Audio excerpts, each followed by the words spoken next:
secondary payment again, because of the precarity of our work, which is also, I was stunned to hear more precarious game workers, because I'd always had this image of them being salaried and kind of in-house, and we're like, oh, we're freelancers, it works slightly different. But anyway, so it was safety, physical safety, vocal safety. Games, especially AAA games, often involve a lot of screaming. Doing that for 4 hours at a time is a very specialized skill. It's a high-risk activity. And transparency, something that every game worker contends with, transparency about what you're working on. So there were a number of things. I think the biggest ticket issue was secondary payment, but like with many things, and contrary to popular understanding about unions, not just money, right? Safety and many other things. And then, of course, our most recent one, mainly over AI protections, generative AI protections. No, that's really, really interesting. I mean, I guess partly why I asked this question is, you know, as a trade unionist myself, I'm always interested of the reasons why people become interested in unions, or that first moment that often, you know, we forget about many years later, of like how we came to the union. And you know, there are these links, acting, you know, journalists who are unionized and so on, to kind of have that broader picture of where the unions in the industry came from. So on that note, I wanted to ask you a bit about how and why you got involved in the union. Sure. Very specifically, I was invited to actually a meeting of union and non-union performers to discuss solidarity and to kind of be informed about the 2016 action, been the build-up to the action, by an actor who I respected very much, who I considered a mentor and looked up to. And I was really struck by that mix of experience, people that I knew from their games work and kind of, you know, idolized, and then younger actors as well.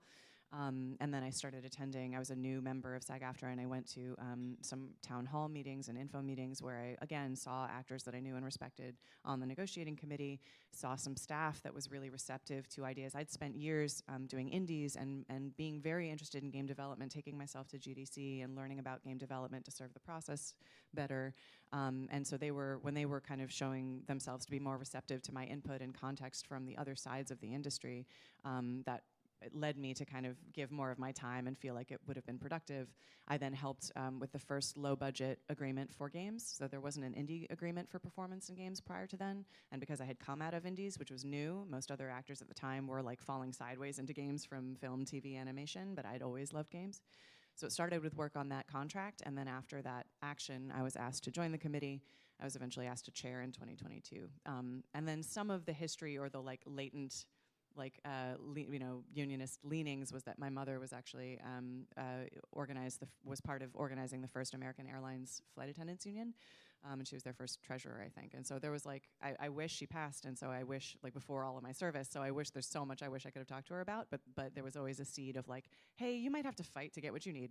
Employers might not just give it to you. That was like in the family history, so. Which is always an important lesson, right? And I think, you know, some of these stories are shared with lots of game workers that we've spoken to. You know, I remember the first time we met game workers here in Britain, and people said, oh, you know, of course, you know, my mum is a trade unionist, or my dad, or my uncle. You know, there's always these connections that we can make, you know, between sectors. I wanted to ask you a bit more about the more recent SAG-AFTRA strikes. Could you tell us a bit about what the issues were that drove the campaign? Yes, I mean, I think you may be referring to both the TV theatrical strike and our interactive strike. And for folks who don't know, SAG-AFTRA's contracts are organized by medium, and they have a different negotiating committee for each, but made up of members who do that work actively. And that work can vary to certain degrees in as far as working conditions, needs, the shape of the work, what we're asked to do, the skills we need to have. Games in particular involves a kind of a rapid pace of collecting new abilities, new technology used for capture, all kinds of stuff. So having a body of actors who really actively works that medium and is keeping up to speed with the diversification of games themselves and of what's asked of us is really key. So it's important that it's organized that way. For each contract, AI being this looming, massive, kind of huge issue, it became the focus inevitably of each contract as it came up for negotiation.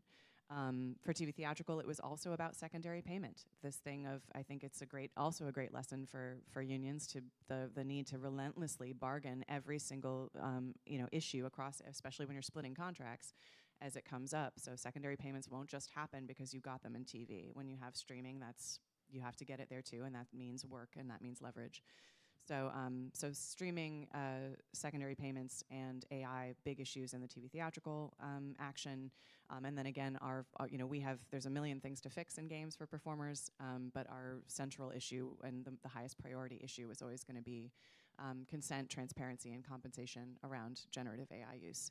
And that is the approach that SAG-AFTRA takes kind of institutionally to all of our contracts, is those three themes: not preventing the use of generative AI, but making sure that actors get the information they need and their permission is required and it's all enforceable, so that we can approach the use of that tool collaboratively with our employers. Fantastic.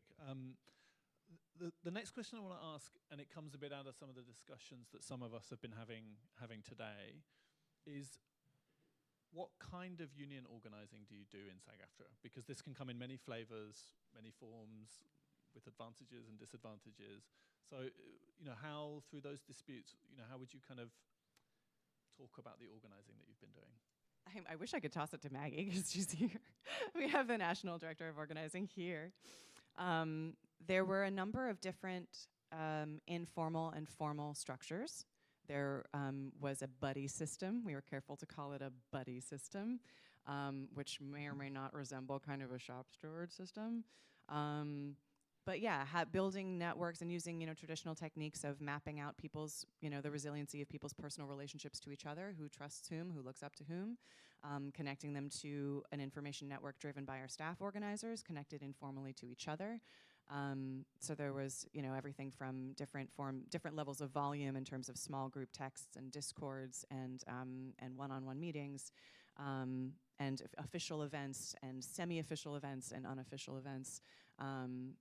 So all of those things kind of firing at once. I'm also obviously kind of very passionate about making sure that inter-union solidarity is really strong, and that I am because I saw in 2016 that developers and actors were pitted against each other, and there was this line that actors shouldn't get secondary payments because developers don't, instead of a sense of we should all be getting this together, or whatever it is that you need to live sustainably in your work, you deserve, and I'll be there when you need something too. So I take that lesson deeply to heart, and I say never again. So I'm always here, and I think that my interest in game devs and developers and development and the sustainability of it has been proven out over decades of interest, which, because it is real. So I'm always interested in making sure that stays unassailable as much as possible. But yeah, does that answer your question? Yeah, absolutely. And I see Maggie nodding in the audience, so we're in agreement. I think the kind of follow-on question I'd like to ask on that, because I think what you ended on is really important, of thinking about how we make connections with other groups of workers, other unions. I wonder if you could just tell us a little bit more about which organizations or how you've tried to build those connections. I think maybe the best sort of anecdotal example of that is that I remember when Game Workers Unite did a roundtable with the IGDA at GDC, and I dragged our SAG-AFTRA organizer, and I was like, we need to be there and we need to see how this goes. It was kind of historic. I think that the tone from the IGDA has changed in that time. And so I was, so I immediately fostered relationships there, and I stayed in touch with Emma Kinema, who's obviously been doing incredible work since then. So that's just kind of one example. And as far as, I have friends in the Writers Guild and things like that, and I know that they've had different, sort of organizing efforts in this space. I know they represent people who work in the space. So yeah, I'm new to a kind of federal level of inter-union relationships, I think beyond games, but when it comes to burgeoning and now I think fairly robust unionizing efforts in the games industry, I try to stay abreast of those, and I very often know or would like to know the people who are behind that. Yeah, which is a lot of work, right? There's a lot going on. If I didn't like game development, this would not be possible. It turns out I just do, and it makes everything feel very natural. So yeah. So the final question that I want to ask you is, and you can take this in a whole number of directions, so feel free to pick which one, is what do you think the future of organizing is for SAG-AFTRA in the games industry? What would you like to do, or what's on the horizon? I want it to just be the core of everything we do. I think that, and this is what's interesting about being in conversation with newer unions, when you are a new union, the fight is your whole focus. It has to be, or you don't exist. And so I think I am watchful of a tendency to make presumptions about our density or our institutional weight. And instead, I just feel like you need to be a shark. If you're a union, you're a shark. You never stop organizing. And so I will always be pushing throughout the rest of the institution and pushing with our members to really treat it like an existential, urgent, consistent practice of, are you talking to each other? How do you see yourself, in relationship to your union? Are we reflecting this space? Are we neglecting anything? It's a lot to keep pace with. This industry is a lot to keep pace with. So for me, I think there's a lot of work ahead in terms of like really waking everyone back up and being like, hey, are you connected to this fight? Are you connected to the standards across contracts that that other actors sacrifice so you could have? Making sure that, and I teach game development students how to work with actors. I teach actors how to work in games. So being in schools and everywhere that there's a pipeline of interest in being in this space, making sure that a union sense of solidarity or community standards is introduced early, discussed early. So yeah, organizing is everything in my mind. So I don't know. Maggie has a strategy, and I'm very galaxy-brained about it. So we'll kind of hammer that out, but it's important to me. Well, that sounds really exciting. And we're going to have time for more questions about SAG-AFTRA and voice acting. But next I have a few questions for you, Spring. And of course, this is the second time you've come to King's, because you came and spoke to my students. Third, I was here for the mapping time. And the students were expecting this, like, the games industry is wonderful, and instead it was like, join a union. Oh no! Little did they know, all the people I brought were just going to tell them you have to be in a union. So that was a good introduction for them. The first question that I want to ask is, similar to with Sarah, like, what do you do in the industry? Personally, what do I do? I'm a front-end developer, which is weird in the games industry because it's like, so like my career progression was I worked in corporate web development for a few years and then kind of fell into the games industry. And yeah, it was never really planned. I was just unemployed for a while, and the first place that gave me an offer happened to be a games company. And within like 3 months of being in the industry, I knew I wanted to join the union, and I knew I wanted to get involved. I remember I was in university until like 2018, and I watched a lot of Giant Bomb until then. I remember hearing the news stories about like the GDC like kicking off the discussions around unionization in the industry, and I was like, oh well, now I'm here. I have to unionize. I have to join up with these people. I have to find these people. And yeah, that's got me to where I am now, I guess. That's a great first answer. We've covered the beginning of the beginning of joining the union, all these sorts of things. I guess for people who don't know, maybe you could tell us a little bit more about what kind of union IWGB is, and the kinds of other workers the union organizes. Yeah, sure. So the IWGB is like, it's very like sort of decentralized, I guess you'd call it. Like, it covers a bunch of different industries. We have a charity workers branch, a cleaners branch, a security guards branch, yoga teachers, like so many different industries are covered. And in addition to that, we're an independent union, so like we're not connected to the trade union congress. I can never remember. We're not connected to TUC, and that informed, like, that combination of like having all those different industries and not being connected to like a wider organization has created this really like scrappy, really energetic feeling within the IWGB, which has been perfect for the game workers, because it's such a huge industry and there's so much work to be done. Having that environment to sort of foster us really helped. We also have foster workers, which fun. Sorry. You're fostering, yeah, fostering. But no. It's interesting, like, having that environment. Like, we had the Central Union annual general meeting recently, and a bunch of game workers who hadn't been to, like, a Central Union event before attended, and a bunch of the feedback we got from that was just really energizing. Like, it was, they were talking to people who they would never meet in their day-to-day life, and I heard one of them say, or I heard secondhand one of them say that, like, oh, I was expecting to go in and it'd just be a bunch of game workers, and it was so not that. Like, it was a completely different experience, and that's just, it's been huge for like forming the culture of the IWGB. Yeah, that's really yeah, that's a nice overview of what makes the union a bit different.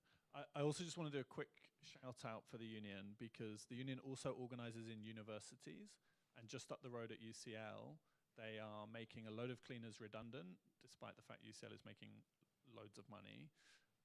And they're trying to sack a load of these cleaners. And so our union branch here at King's and a number of other ones is supporting this campaign. But yeah, strikes across lots of different sectors, right? Yeah, no, and something within the Game Workers Union that I've been trying to push is for us to get more involved in that. Like I spoke on one of their protests recently, which I was really proud to do. And yeah, I'm trying to push for like more like inter-branch connectivity as we move forward, because I think it's like it's kind of what you were saying. It's like that solidarity between between sectors, I think, is so important. And in terms of what you do as game workers, again, a similar question to what I asked Sarah, because yeah, unions come in many forms. Could you tell us a bit more about how your branch has tried to organize in the games industry? And I have a kind of second question to add to that, which is, who do you consider to be game workers and allow eligible to join the union? For our strategy in organizing, we very much focus on like, we call our shots, kind of. Like, we will find a workplace that we think is ripe for organizing, or like ripe for unionization, and we will put a lot of our work into that. Like, we have 3 dedicated organizers at the moment who are meeting with people from individual workplaces. We had people flyering at a workplace this morning, and it's really just like about going out and like meeting people. As for what constitutes a game worker, we're constantly going for like the broadest definition possible. So like, we even cover tabletop game workers within our union. And we really are just like, if your work ends up influencing a game in basically any way, there's probably a way that we want you to join us. We're gonna figure out a way to justify you joining up, I guess. Yeah, and I think it's something we don't always think about, that there are a whole load of different roles that contribute. You know, of course, front-end developers, coders, artists, but the receptionist, the people providing the food, the cleaners, there's a whole range, right? Yeah, no. Yeah, like there was a workplace that I was organizing with recently who like, the question came up like, who is eligible? And I think people were really surprised when I was like, basically everyone. Like, obviously management aren't allowed in, but beyond that, like everything short of like HR is fair game. Yeah, that sounds like a good red line to have. Everybody else other than the top, right? I guess there are a number of issues kind of broadly in the industry, and we covered some of the issues in the SAG-AFTRA strike. You tell us a bit more about what's happening here in Britain. So they're like particular issues people are organizing around, particular concerns? It's a bit individual to each studio. There are like the obviously recurring elements. Crunch is obviously a huge one that we like. It's got to the point where like a lot of studios have their own like crunch policy to like just say upfront like, we don't do that, and which isn't always true a lot of the time. But like everyone, it's the elephant in the room. Everyone has to acknowledge it in some way. And yeah, like stories of like 100-hour work weeks, and like, yeah, it's been a staple in the industry for a while, and it's something we are making headway against. But yeah, like I said, it's individual to each workplace. So like, for instance, we had the Zaum news recently, the first, thank you, the first recognized union in the UK games industry, and that was more about, I don't know a lot of the specifics, I'll admit up front, but like I know crunch wasn't really one of the things that they were like particularly worried about, I think. Might be wrong. Yeah, I have a follow-on question about Zaum, but I guess the other thing I wanted to ask is about like what protections this gives people when they join a union, because I know there's been a lot of issues around layoffs. And I know the union has been involved in some campaigns around this. Yeah, we actually just launched a campaign at Build a Rocket Boy last week. If at any point I appear tired, it's because we've had the 2 biggest news stories in our union's history drop in the last month. Like layoffs is, it's embarrassing that I didn't mention it earlier. Yeah, it's rough at the moment. And the protections that we're giving, so in the specific example of Build a Rocket Boy, I'm trying to remember what I can and cannot say. I think in the open letter that we put out, we referred to having had some issues with the layoff process, with the redundancy process, and what we're doing at this point is going in and like we're trying to set the record that like that's not acceptable. So like a quote that I gave around the time of like announcing the Build a Rocket Boy stuff was, we want this to be a message to executives in the industry that like this is not the Wild West. You don't get to pretend that employment law doesn't apply to you just because you work in games. But yeah, that's. This is unfortunately a problem in lots of sectors that they think, oh no, we're unique, right? Oh, I don't know. I just remember because I was in a game called Hi-Fi Rush, and there was this issue where they closed down Tango Gameworks, and in Japan they were like, "This is illegal. You can't actually do that here. What's happening?" But yeah, flagrant, disregard. We hear so many stories of like American companies like going to France and just being like, just breaking the law regularly and not realizing it, and yeah. So I know you said, and yes, clearly you've had a very busy organizing period with like 2 ginormous news stories. But There's a third one coming as well. So I hear, and this is the problem of recording talks, right? And I'm sure there are things that can be said afterwards and in other conversations. But I guess without wanting to go into the detail of Zaum, if you can't, maybe for the audience of which some people are not enmeshed in the weird specificness of British trade union law, like, why is getting a recognition deal like a big deal? It's like, what does it mean to your members? Because I know there's been a long run up to this, right? Yeah. Well, so for the specific process, it's like the specific rules are you have to have at least 10% membership, and you have to ballot at least 50% of the entire eligible like employee like group, and then you need 50% approval of that ballot, which is difficult. Even just getting to that, like as a union, something that we try to do is we wait until we get to 50% membership before we like really start pushing for recognition, which is why it's taken this long. But yeah, it's something. It's been a huge milestone for the union. Like one of the big pieces of feedback we've been getting from like organizing teams at other companies, because we're organizing at tons of companies right now. We've heard so much energy coming back, and like so many people have been fired up by this. That's been really exciting. And like so we have like monthly internal meetings, and usually, it's a bit dry. We don't get a ton of people, but we had people from Zaum speaking at our last meeting, and it just instantly like quadrupled in people joining, which was really exciting. So it's a really energetic time, and yeah, I mean, there's nothing like a victory. I was gonna say wins are good. Wins are nice. Wins are fantastic. I'm doing great. I think it's really, really significant, because this is the moment where collective bargaining is beginning to happen, and it's, both have been a long and a short road, right? And I think this is one of the things that we've talked a lot about here in Britain is 7 years. This is both a really short period. It's incredibly short in the history of the labour movement. It's like the blink of an eye. But also, 7 years of struggles is a long road to getting things right. It's, what's the word that I'm looking for? It's a relay. Like, my story is like, I joined the union less than 2 years ago, and I'm already chair, because it was just like, there was a lot of people who'd been working for a long time who needed someone to pass it off to, and I joined at the right time. And yeah, it's tiring, but it's so gratifying, and I'm having the time of my life doing it. So that's really good to hear. I mean, I also remember when I met member number 1, and there was only one person who wanted a union in Britain. So then seeing it come to this just feels like, to see these things the whole way is a joy. When I got started, everyone was saying it would never happen here. Oh. Everyone was saying that, and I didn't believe it.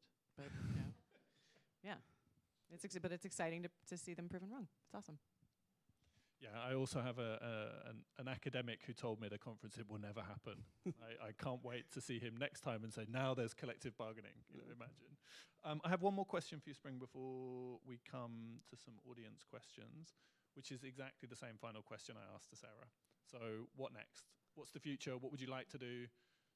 Every union, studio, whatever you want to think about. I'm a relentless optimist, just in my life. So I'm always bad at answering these questions because I'm always like, oh yeah, we're going to take over the world. It's great. It's fantastic. Realistically, like we have, like I mentioned, we have targets. We have campaigns ongoing. You know, the Build a Rocket Boy action that we did last week, that was an opening salvo. That's ongoing. So yeah, there's a lot of work ahead. And you know, like, we're so excited. It's still only one company in the entire industry has the recognized status. So there's a lot of work to be done, and I'm excited to do it. And I'm hoping so far the committee's had my back on it. So I'm pretty excited. I mean, that's a great answer, right? I think we always need some uplifting mood. It's fun. It's just fun. Only fun. Kinda, yeah. Only fun. If it wasn't fun, I wouldn't do it. Yeah. Okay, so we have some time now for some questions from the audience, and I'm reminding the academics in the room we're having questions for the panel. Would anybody like to ask any questions or short contributions?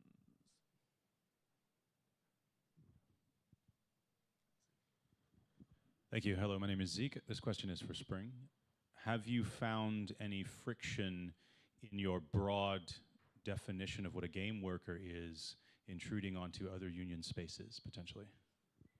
Not so much. No, this is anecdotal because like I said, I'm new to the union, but I did hear a story about so there's the tech union in the UK, UTOR. I heard early on that there were conversations between the founding members of the game workers with them, why don't you support game workers? And their answer is just, the games industry is too big of its own thing that we would have to devote so much time and resources into supporting it that it's just not worth it for us. So we haven't had too much pushback. It's also just we have a very nice niche. There is, I think, one other union that caters to game workers in the UK, and I don't want to, but yeah, they don't have a very big concentration. So I think we have our niche. As broad as that niche is, it's still there's no competition there, I guess. Right. That is exactly, thank you, great question, Zeke. That's exactly, I want to pick up where you left off. To both Spring and Sarah, you could argue that the rest of the labor movement has a lot to learn from what's happening in this space. And as you've articulated, it's hard work, right? They're freelance contract workers. Both employers and the workers are highly mobile and moving targets. And the industry comes in massive scales, from enormous multinational corporations to micro enterprises. And Sarah, what reminded me was you talked about having a low budget contract, right? So I guess one of the questions I'm asking is exactly what you just said, Spring, which is why have you collectively managed to succeed in organizing the exact type of workers that so much of the labor movement has failed to do? It's something that I speak to people about occasionally, and I think it's less a failure of the wider labor movement and more just bad timing in a way, where the games industry started to exist in the 70s, 80s, 90s at a time when unions were generally weak.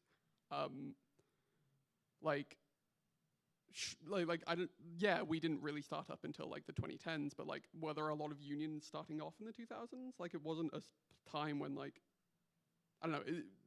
I was 5 or in the 2000s, so I'm not the best person to talk about this. I was not 5. But Neither was I. Yeah. My impression, at least anecdotally, is that we saw that the reason it's happening now is because of Jeremy Corbyn and Bernie Sanders and the wider left growing in power, kind of setting the stage for work like this to happen. It's interesting. I'm trying to square this circle where, like I said, union members, actors who work in many other mediums are in our union and are used by game companies. There's also, I'm probably the first wave of a generation of actors who like loved games and focused on games and always were inspired by performers who came before them and like made that their whole focus and not a secondary opportunistic kind of thing. So that is kind of a culture question that is, you know, you have actors who work this stuff sometimes. Those are very resilient workers in the sense that a lot of their work comes from elsewhere, but they may not necessarily key into the fight in the same way. You have a group of, community of actors coming up who, if you do not organize them and invite them into that community sensibility identity that is shared with other performers, will think of themselves only as game actors, and then it's almost like organizing an entirely new community, and there's challenges there. And so having a shared culture across those different generations is a challenge. It's an organizing challenge. So it's like, I don't have to say, like, to one degree, I didn't have to organize a new set of workers because many of these people are union members for many other reasons for many, many years, but we also do, and we have to make sure that we invite newer actors who don't care about being a film actor, who don't want to do TV, who do see themselves as game actors, make sure that they feel included and that we're all talking in the same language and finding compromise and shared identity together. So it's, yeah, I think that's my answer, yeah. I do want to pick up on something you mentioned there regarding like the community aspect as well, is that like game workers were already kind of a pre-existing community. Like there were game worker drinks, there were events like GDC and Develop, and like I think it's kind of a truth about like a lot of game developers is a lot of us are very introverted and a lot of us like our little communities, and like it wasn't so much that like it wasn't just that like they weren't finding us, but we weren't finding them because we were in our own little communities. So it's kind of, it's taken like people who already cared about trade unionism, who worked in the industry, to like make that link, because there was no pre-existing like communication between those groups, I suppose. And there is still a need for game actors to see themselves as part of a larger game worker community, because the nature of our work is so isolated and closed off, not only from the rest of game development, but from each other. I mean, many of our workers are, as anyone here will recognize as a challenge, working from home in their home studio. And so creating a shared sense of community and information is pretty challenging. Can be, yeah. Definitely, yeah. But I'm not the only actor going to GDC anymore. That's just not true. Back when I started going, I was. That's not true anymore. Maybe one of 5, maybe, that I can think of. It's the same. Fair. It's the same over here as well. Like we're trying to build links with equity, because like that is an important relationship. Yeah. Thank you both so much for this. I have a sort of specific question to follow up on what Sarah has said. You said that you now have people coming in and wanting to identify themselves as game actors. With both that identification, but also sort of like bargaining power, I'm just wondering, like probably the last 10 years of sort of the live play performance environment had any effects on it that you could see? There's been an interesting, actually, funny that you mentioned introverts, because I feel like when I first started doing this, the coolest thing you could be was to just have a website with just your name and your agent's phone number on it. Like you were very anonymous, you know, you weren't associated with how you look, because then you could play all kinds of things, you know, just the full range of your voice, you could play any, I mean, and I'm often cast for characters that I don't look like. I'm playing huge Vikings and whatnot, you know, so. So there was a whole different sense of what's cool, what's professional, what's maturity in your profession, and there has been this shift, and I do connect it directly to an opportunistic way of suppressing wages, is creating this secondary market, secondary ecosystem, secondary income stream that involves a high degree of exposure that turns out to be very successful with fans. Turns out when you hire real human beings for your games, fans love connecting with them. I mean, in an era when we're bargaining over AI, and you're like, can you see that, like, there's a hypocrisy in you suppressing these wages and then watching as actors are forced to make an actual living by exposing themselves in the form of live streams, like playing games, doing role playing, just social media presences that are really extravagant, you know, all kinds of promo. And so it can be a successful distraction for actors to pursue success in that separate column, rather than bargaining their wages up for the value that they've obviously created that spills over into that secondary stream. So yeah, it does. Yeah, I think the answer to your question, I think, is like there is an impact. It's something I watch for. It's something I kind of have to debunk. It's also amazing. It's also, if reframed properly, it's an argument for our value, right? If it comes back to bargaining leverage. When you have actors who recognize that, you can bargain with it. When you have actors that don't recognize that, it can be used against you. Okay, we have a couple more questions. So yeah, this goes back to what you said in the beginning about transparency. And it's a very specific question. What experience do you have? I'm talking about the unreleased games. It's kind of a big issue in the gaming industry. Lots of game workers complain about maybe their best work they cannot even show on their CV. Yeah. So I wonder, do you have any experiences from the voice actors part of a story, or do you face the same challenge? Yes, I think that it would be maybe unfair to compare the amount of sacrifice on that project. Very few actors, which is often used as a wedge between us, that the actors don't pour the same number of hours into our games. I mean, for better and worse, like it's kind of like the Olympics. Actors mostly spend their time training. They go to the Olympics, they do 2 flips, and that's their career. And that's me on games. I finished many games in 4 hours. My role on a video game is completed in 1 session, usually. And that's a product of my skill, is to make the most productive use of that time. So when a game doesn't come out, that cost to my life or my expenditure in hours is not the same. But yes, we are playing a lottery all the time. We're playing a lottery to audition, to hope to get the job, to hope the job comes out, to hope the character hits, to hope to go to cons to actually make money. So that at every phase, there's scarcity and risk and a sense of loss and just lack of building a career underneath your feet with any degree of predictability or certainty. And yeah, and I know that many other, I'm trying to think of something that I've been in that wasn't released. I've certainly had games bomb.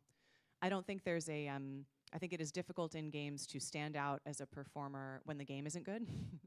I think in other industries, film and TV, you can come out in something that's not good. If you shine in your 5 minutes, casting directors notice, they remember, you're listed, you can build off of that.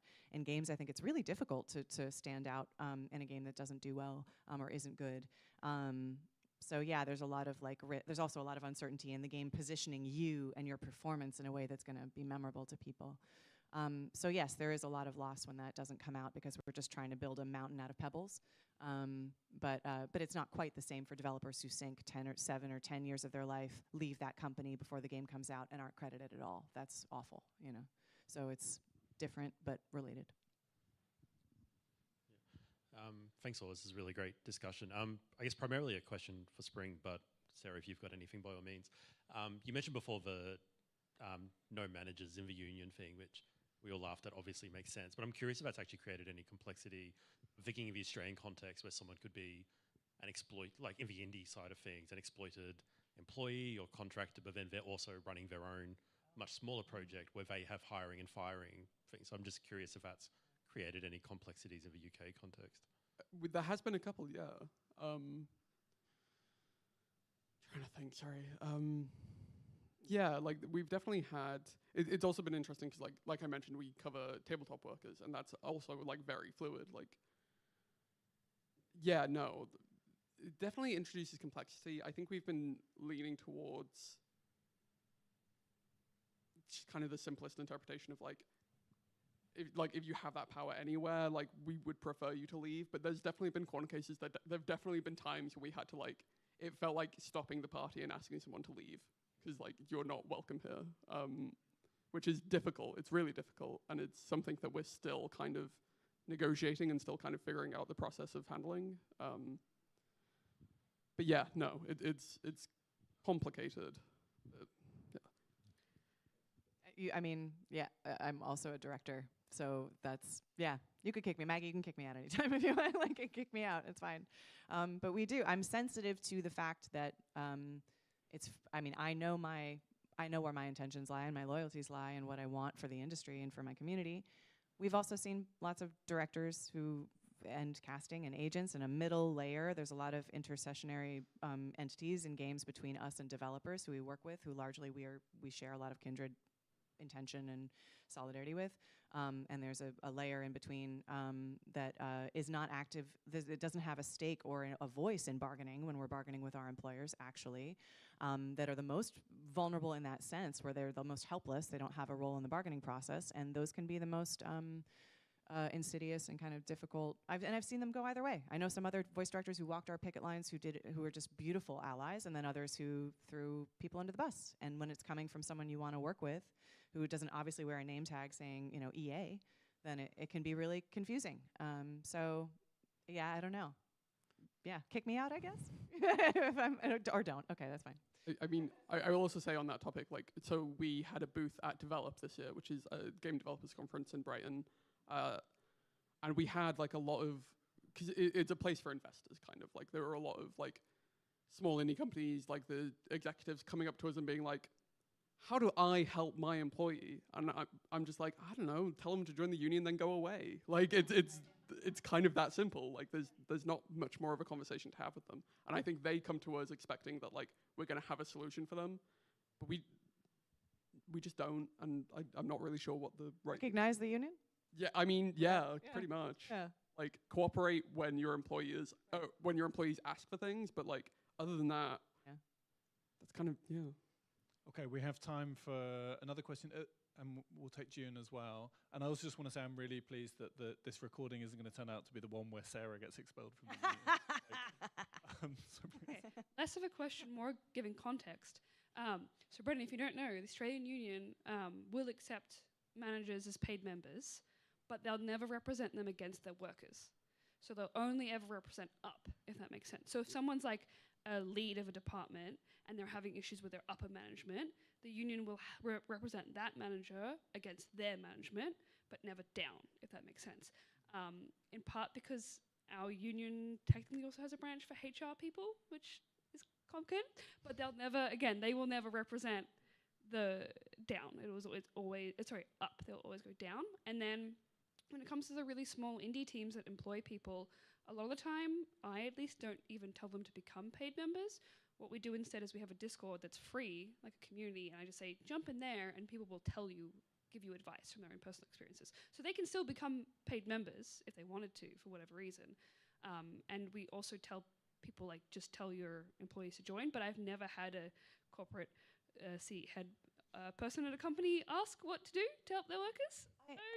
I mean, I think I had long conversations with, oh my God, and I can't remember that they eventually, with Vodio games, because he was just really not familiar with the card check authorization process. And so I was glad to be able to kind of demystify some of that. And I think that was the first recognized game union in the US.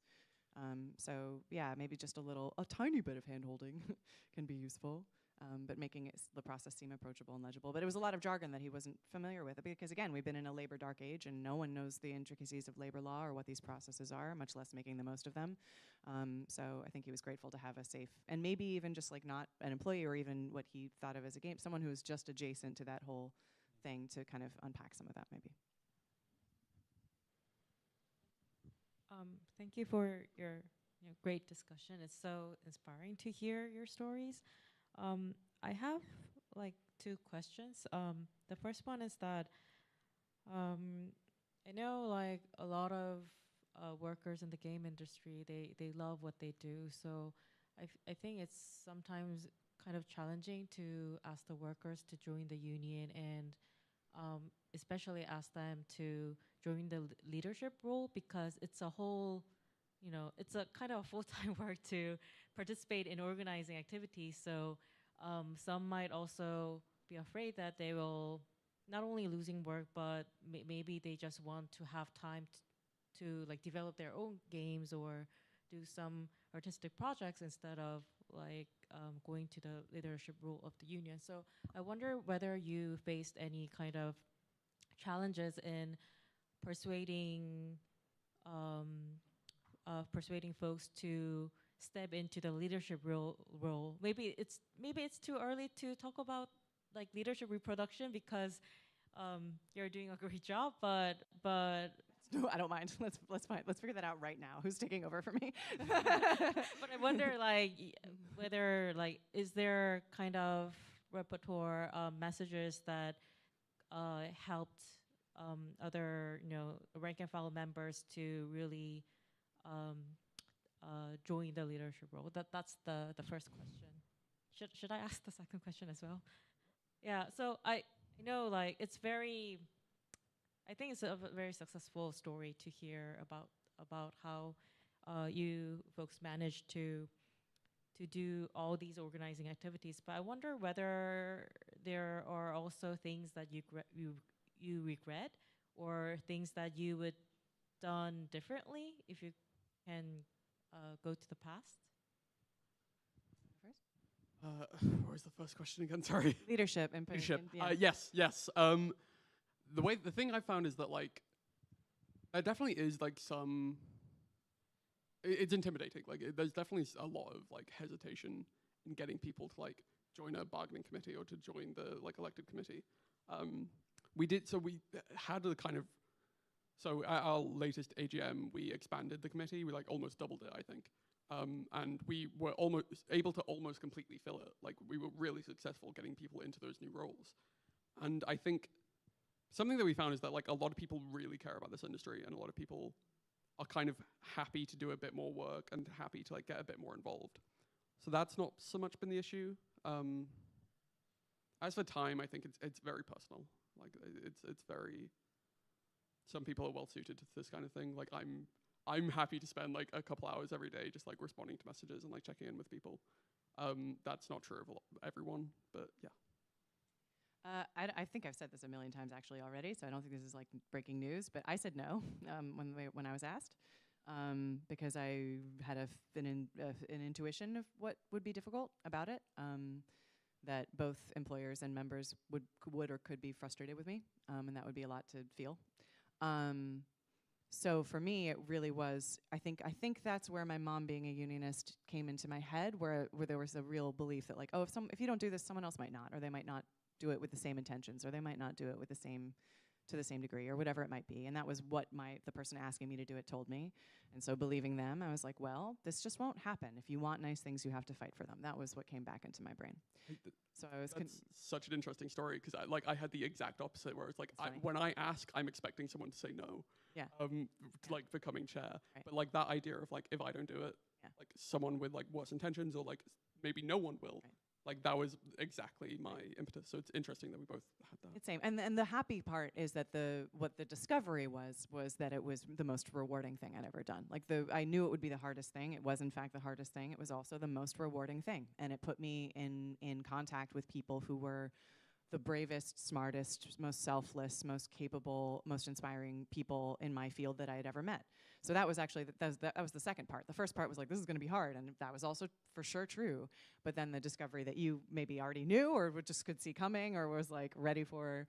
I was happily surprised. Okay, yeah. So that was the surprise of it. And so I do share that with people, and I was just reminded today, by Maggie, that like organizing is love, unions are love, and not just struggle and fight and misery. And I think there was also that sense of I don't know. This makes me sound really selfless. Whatever. But like I worked really hard to figure out what I loved about acting and what I loved about acting for games specifically. I was really methodical about that. I was checking out theater. I was doing commercials. I really tested all these different things, and I thought really hard about sustainability. And I was like, what do I audition for every day that feels fine? That doesn't feel like it's hurting my soul? That's going to be okay? What's most collaboratively rich? And I knew I loved games from a young age. I knew that play was important. Like I went down to like an atomic level of like, play is important to me. I think it's a good thing for the world. I think acting gives people permission to be human, and that's important to me. It's important for me to give that back. And so I've always had a very kind of zoomed out picture of why I do what I do and what I want to be part of, and that includes being part of a larger game industry and community of people who do this. It involves being a part of a larger game actor community who I don't want to betray by undercutting them. So when I touch those things, they're very core to why I exist in the first place. That makes me do all kinds of things that sound tiring. So yeah, but I don't, yeah, so I guess that maybe is the answer to that. What do I regret? I mean, I think just starting, like organizing always, forever, and earlier is what I regret, you know. Sharing that I was union pilled through the fires of, of this conflict. And so if we work hard to really proactively cultivate, not just sit and be happy that we're a very densely unionized industry or that SAG-AFTRA is an institution, but to really relentlessly invite everybody into that sense of being part of this. This is what it means to be a professional. This is what it means to even if, especially actors too, and I think to your passion-based question, folks who are not comfortable advocating for themselves or who would do it anyway, it was easier for me as someone who has never driven a hard bargain for myself individually to think about harming my best friend or thinking my decision might make it harder for them to get health care. They deserve the best, and so my actions are connected to that, recognizing that my actions are connected to that. So yeah, but organize forever, always, all the time. That's the, yeah. And on the topic of regrets, I think we're young enough as a union, the Game Workers branch, that we're not calling them regrets yet. We're still calling them lessons. And Yes, there you go, lessons. I like it. That's good. Yeah, Yeah. like something we're still kind of figuring out is like, how do we go out and meet the games industry where it is? So like, I went to an expo called Game Dev Local Expo around like May or something, and I spoke to a bunch of game developers about the union, and the most consistent piece of feedback I got was like, oh, I had no idea there was a game workers union, which is terrifying. Like, so I think that's something we need to manage more of, just like, where are game developers? Where are they meeting? Where do we go to meet them? Like after the Zaum news came out, we had like a big influx of new members from like one specific company, and a member of our committee asked one of them like, "Oh, did you join because of the Zaum news?" And their response was, "What's Zaum?" Like, they had no idea that company even existed. So like, how do we reach people like that?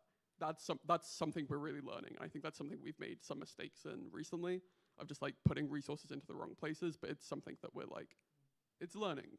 It's how we approach it, I suppose. Okay, well, we don't have any more questions, so I want to give you the opportunity if there's anything else you want to say, anything we haven't covered. Stay in touch with me. Stay in touch, like we are part of, we share an industry, and I love games, and I want sustainability for everyone, and so I just, again, like to that prior point, never again, I don't want to see us pitted against each other. We're all workers. We're on the same, we need the same support from each other, and so I just love games. I love what we make. So yeah, I don't know. Let's all stay connected, I guess is all. I'm a lot more indifferent to games, but I'm also games. Don't need them. Let's keep going. Yeah. I have a whole thing I could say about that, but we don't have time. That's for next time. So I just want to say it's been a real pleasure to host both of you and hear these stories and hear about what's been happening in the industry. In terms of keeping in touch, this is why we've been running this event, is to put people into contact with each other, to share those stories, to make connections that, hopefully we can do again at another event, but people can also be in touch with each other elsewhere. In part because for academics, we have access to the resource to put on an event like this, but also to be a kind of meeting point has been very important, an important part of this project for us. But yeah, I think a round of applause to finish off. So thank you very much. Thank you for having us. Thank you. Which I know goes really well on the recording. But yeah, we're going to finish up here. So.